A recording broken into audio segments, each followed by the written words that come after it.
बिस्मिल्लाहिर्रहमानिर्रहीम। मैं हूं फ़िज़र रहमान और आप देख रहे हैं मेरा यूट्यूब चैनल सन स्टोर। मैं इस वक्त मौजूद हूं समनाबाद के इलाके सेटेलाइट टाउन में। यहां पे एक 5 किलोवाट का सिस्टम इंस्टॉल किया मैंने। इस सिस्टम के लिए टेस्ला का 5 किलोवाट का इन्वर्टर यूज़ किया है। वह इन्वर्टर जो HLE 2020 मॉडल है, जिसकी 2 आउटपुट्स हैं, एक लाइट लोड के लिए और दूसरी हैवी लोड के लिए। अभी हम इन्वर्टर पे जब जाएंगे तो आपको उसकी डिटेल बताएंगे। और इसके अलावा इसके साथ JA के 440 वाट के पैनल यूज़ किए हैं।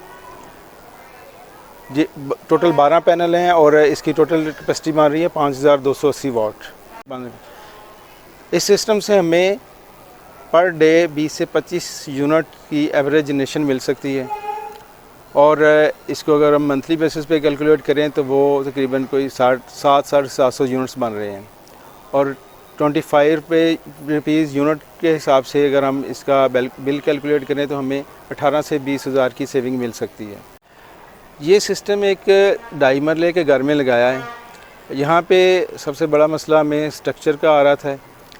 ये जो छत है, जैसे यहाँ पे मैं खड़ा हूँ, तकरीबन ये 14 बाई 18 फुट की छत है।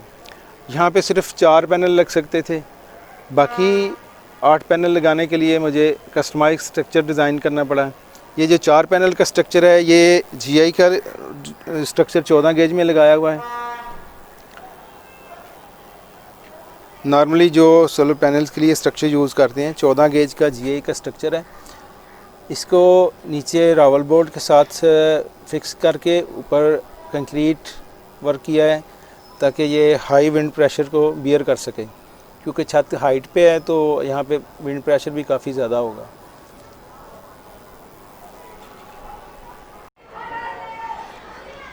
बाकी जो 8 पैनल थे उनके लिए जो स्ट्रक्चर यूज़ किया है वो GI का 8 गेज में स्ट्रक्चर बनाना पड़ा है। ये 8 गेज के U चैनल से स्ट्रक्चर बनाया गया है।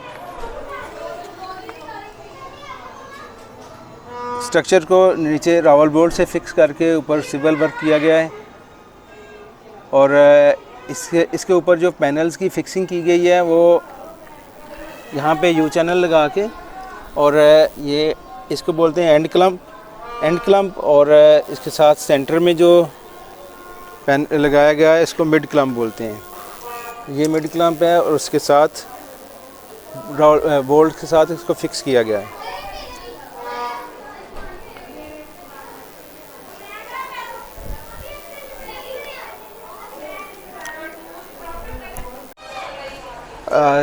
कस्टमाइज स्ट्रक्चर जो इस सिस्टम के लिए लगाया गया है, इसका नीचे से मैं आपको व्यू दिखाता हूँ। ये 6 गेज का U चैनल है और इसको बेस पे रावल बोर्ड के साथ फिक्स करके ऊपर सिविल वर्क किया गया है। ये एंड क्लम्प और मिड क्लम्प के साथ फिक्स किया है। ये मिड क्लम्प है, नीचे से बोल्ट के साथ फिक्स किया है। ये एंड क्लम्प है। दोनों साइड पे पैनल की एंड क्लम्प होगा और सेंटर में मिड क्लम्प होगा।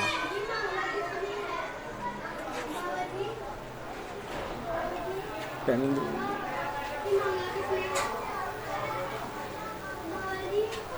ये पूरा स्ट्रक्चर जो डिज़ाइन है, इसकी वायरिंग बड़े अच्छे तरीके से की गई है।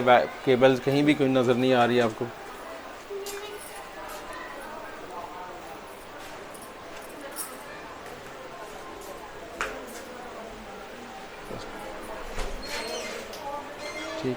जो इन्वर्टर यूज़ किया गया है वो टेस्ला का है, HLE 2020 मॉडल। ये इन्वर्टर 5000 वाट का है और इसके साथ हम 6000 वाट के पैनल लगा सकते हैं। और इसकी इन्वर्टर की ख़ास बात यह है कि इसके अंदर बिल्ट इन वाईफाई है और ये टच स्क्रीन है। इस इन्वर्टर की 2 आउटपुट्स हैं। एक पे आप लाइट लोड डाल लें और दूसरे पे हैवी लोड, जैसे कि आपके AC वगैरह। फॉर एग्ज़ाम्पल आपके पास शाम का वक्त है, सनलाइट नहीं है और आपकी वापडा सप्लाई भी बंद हो गई है, तो उस सूरत में ये होगा क्या कि आपके जो इन्वर्टर में आपने बैटरी का सेट पॉइंट दिया हुआ है, उस सेट पॉइंट पे जाके वो हैवी लोड को कट ऑफ करवा देगा ताकि आपका लाइट लोड जो लाइट फ़ैन वगैरह वो चलती रहें, वो कट ऑफ ना हो। अभी मैं आपको इसकी फ़िज़िकली 2 आउटपुट्स पोर्ट्स दिखाता हूँ।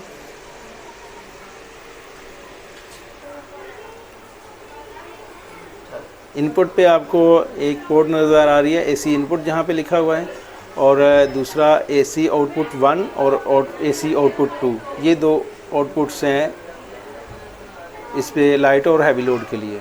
इन्वर्टर की स्पेसिफिकेशन मैं आपको दिखाता हूँ। ये देखें, ये 5000 वाट का इसकी कैपेसिटी है और इसके साथ हम 6000 वाट की पैनल लगा सकते हैं।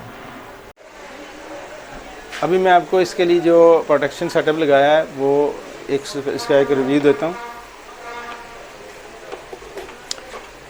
सबसे पहले यहाँ पे आपको ये under voltage over voltage relay नज़र आ रही है।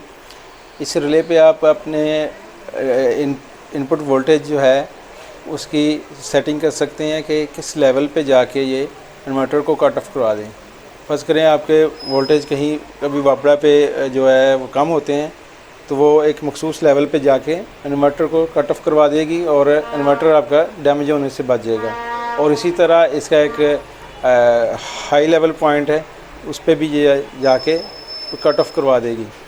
और उसके बाद ये इन्वर्टर की वापडा इन है जो हमने इन्वर्टर को इनपुट दी है, इस ब्रेकर के थ्रू दी है, और इन्वर्टर की जो आउट है वो इस ब्रेकर में आ रही है, और जो सोलर पैनल्स की जो स्ट्रिंग आ रही है वो इस 2 पोल ब्रेकर के थ्रू इन्वर्टर को जा रही है। इस इन्वर्टर के साथ क्योंकि 2 आउटपुट पोर्ट हैं तो हमें 2 चेंज ओवर लगाने पड़े। एक लाइट लोड के लिए, ये लाइट लोड का चेंज ओवर है जिस पे आपके लाइटें और फैन वगैरह हैं, और दूसरा जो चेंज ओवर है ये हैवी लोड का जिसमें आपके एसी और मोटर वगैरह आ जाएगी। तो ये 2 चेंज ओवर इसलिए लगाए गए हैं कि इन केस अगर आपके इन्वर्टर में कोई फॉल्ट आता है तो आप ये दोनों चेंज ओवर्स जो इसकी डायरेक्शन आप चेंज कर दें। ये सोलर वाली साइड पे भी चल रहे हैं, इसको आप वापडा पे कर देंगे तो आपका लाइट लोड वापडा पे शिफ्ट हो जाएगा। इसी तरह ये आपका एसी लोड जो है अभी सोलर पे चल रहा है, सोलर वाली साइड पे है, अगर इसको आप डायरेक्शन इसकी वापडा वाली साइड पे कर देंगे तो आपका लोड वापडा पे शिफ्ट हो जाएगा। तो आप इन्वर्टर के में जो मसला है उसको रिपेयरिंग के लिए उतार सकते हैं। एक एक्स्ट्रा फ़ीचर ऐड किया है इस सिस्टम पे, हमने एक एक्स्ट्रा फ़ीचर ऐड किया है। हमने ये 2 लाइट्स लगाई हैं जिसके अंदर ही वोल्ट मीटर और एम्पेयर मीटर है। ये हमें वापडा के वोल्ट और एम्पेयर शो कर रहा है कि इन्वर्टर कितने वापडा से एम्पेयर ले रहा है। और दूसरी जो लाइट है इसके अंदर जो इन्वर्टर की आउट है वो शो कर रहा है और इन्वर्टर हमें क्या आउटपुट दे रहा है। जैसे ये आपको नज़र आ रहा है 13 एम्पेयर इन्वर्टर हमें आउट दे रहा है और इनपुट से वापडा से सिर्फ 6 एम्पेयर ले रहा है। ये इन्वर्टर जो है बैटरी के बगैर भी चल सकता है, और अगर आपको बैकअप चाहिए तो आप बैटरी साथ अटैच कर सकते हैं। तो इसके लिए इस सिस्टम के लिए हमने फोनेक्स की बैटरी यूज़ की है। इसके ये क्योंकि 48 वोल्ट का है तो इसलिए हमें 4 बैटरी लगानी पड़ी। ये फोनेक्स की टॉल ट्यूबुलर बैटरीज़ हैं TX 1600, ये 185 एम्पेयर के की हैं, और ये स्पेशली डिज़ाइन है सोलर के लिए। ये सिस्टम जहाँ पे हमने लगाया है अभी मैं उनके साथ ही खड़ा हूँ, अभी उनके रिव्यूज़ लेते हैं इस सिस्टम के बारे में। तकरीबन इस सिस्टम को लगे हुए 1 महीना हुआ है, तो अभी उनसे पूछते हैं कैसी परफॉर्मेंस इसकी रही है। अस्सलामुअलैकुम। सबसे पहले तो आज 14 अगस्त है, तो मेरी तरफ़ से सबको बहुत बहुत जश्न आज़ादी मुबारक। और उसके बाद आते हैं पैनल्स के ऊपर। तो ये तकरीबन हमने 1 मंथ हो गया है लगभग इंस्टॉलेशन करवाए हुए, और अभी तक तो इसकी परफॉर्मेंस हर चीज़ A1 चल रही है, और तकरीबन डेली के 20 से 25 के दरमियान ना यूनिट्स बन जाते हैं। अभी बादल भी हो रहते हैं, अभी आपने शायद वीडियो में पहले देखा हो कि अभी भी इस टाइम बादल हुए हैं, हालांकि दोपहर का टाइम है, लेकिन फिर भी 2750 से भी ज़्यादा जो है ना वाट जनरेट कर रहा है। अभी लोड भी कम है हमारा घर का, अगर हम इस पर और लोड डालते हैं तो वो और ज़्यादा प्रोड्यूस कर सकता है। तो फिर प्लेटें और ये जो इन्वर्टर का हमारे पास इन्वर्टर है, इसकी तो परफॉर्मेंस पे कोई इशू नहीं है अभी तक, बिल्कुल ज़बरदस्त है। और उसके बाद मैं बताना चाहूँगा कि जे हफीज़ साहब माशाल्लाह हमें जब भी कोई इशू आता है हम सिर्फ़ एक कॉल करते हैं तो इनकी सर्विस बहुत अच्छी है, तो फ़ौरी तौर पे हमारा इशू रिज़ॉल्व हो जाता है, हमें कोई इशू नहीं आता है इस मामले में। और प्लेट्स की एफिशिएंसी भी जैसे इन्होंने बताया था 100% वैसे ही है, कोई फेक कुछ इशू नहीं है। हालांकि पहले भी हमने वो एक और घर में इंस्टॉलेशन करवाई थी, लेकिन वहाँ पे वो जितने वाट्स कह रहे थे उतनी जनरेट नहीं हो रही थी। तो अभी इन्होंने जो हमें बताया है तकरीबन वही जो ठीक था, जितना बताया था उतनी बिजली जनरेट हो रही है। और 1 मंथ होने चला है तो तकरीबन 600 या उससे थोड़े ज़्यादा यूनिट्स जो है बन चुके हैं। तो इसकी वजह शायद ये भी है कि हमने ना घर पे पूरा लोड नहीं डालते अभी इस पे, अगर लोड डालें तो इससे भी ज़्यादा यूनिट्स जो हैं बन जाएंगे। तो मैं तो पूरा सेटिस्फाइड हूँ इनकी सर्विस से और इन प्लेटों से, तो फुल हैप्पी हैं। आप लोगों ने भी अगर किसी ने इंस्टॉलेशन करवानी है तो मोस्ट वेलकम है, करवा सकते हैं।